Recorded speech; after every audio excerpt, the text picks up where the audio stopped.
Hello everyone, and welcome to Godox Film Lighting 101. Here, we'll show you some tips and tricks on how to achieve cinematic lighting for your projects. Today, let's talk about the basics. Lighting for film can be extremely overwhelming when you're just starting out. It's easy to get lost with all the terminology, so hopefully I can help by introducing a few simple techniques to help you get started. First off, let's talk about key light. Key light is the primary light source for your scene. It is the most direct and intense source of light for your typical scene, and is the first to be set up to cast light on the actor or subject. Understanding how to manipulate key light's strength, color, and angle can help you achieve different moods. Speaking of mood, here's how key light can affect it.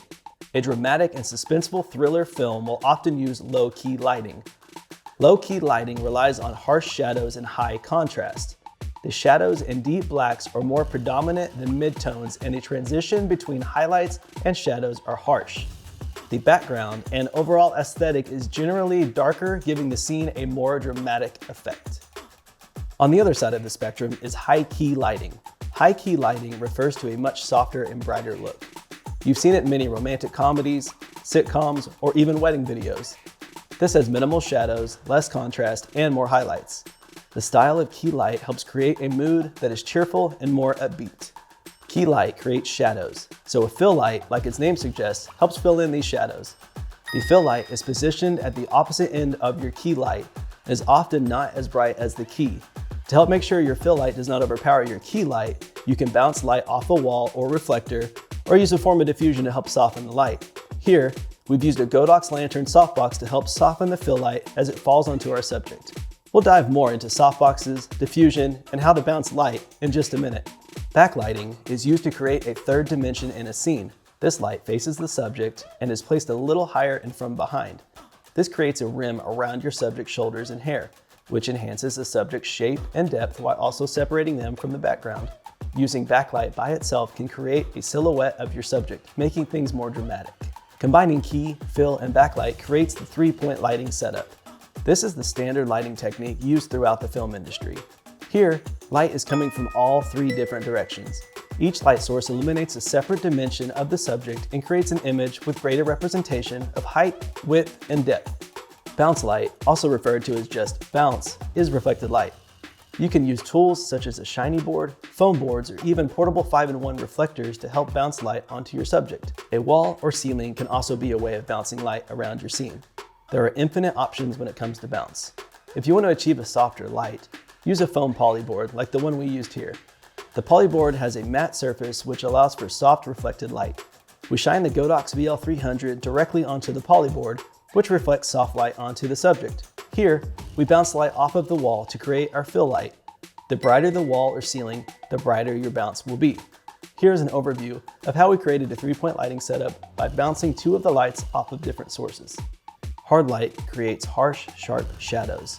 Hard light is used to draw attention to a scene or subject, like for an interrogation scene or theater monologue. In hard lighting, the transition between the light and the shadows is very harsh and defined.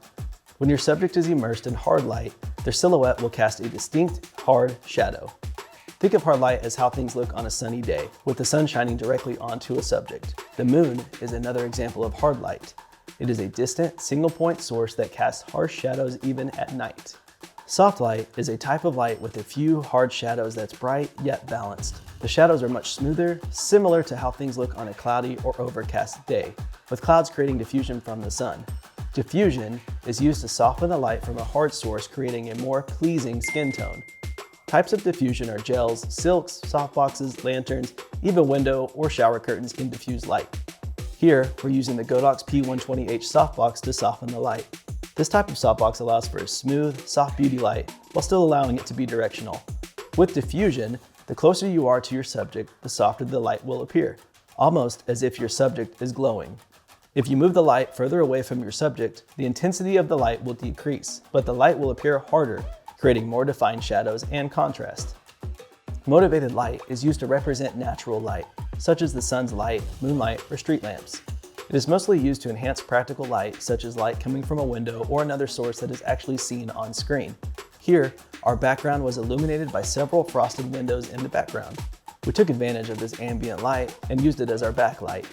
We then used the Godox lantern softbox to mimic the window seen in the background.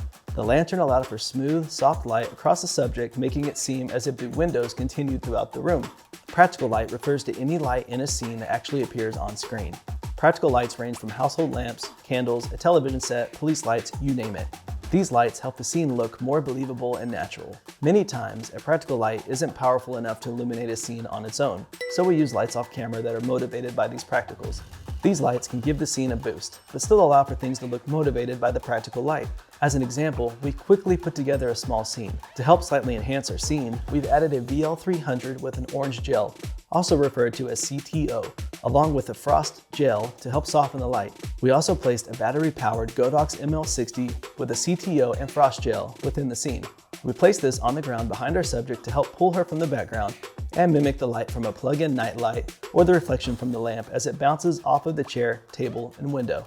Hopefully, this introduction to some basic lighting will help you understand the fundamentals to cinematic lighting. Remember, there are no rules to creativity, so always feel free to experiment to see what works best for your project. Thank you so much for tuning in to Godox Film Lighting 101. We'll see you next time. Happy filming.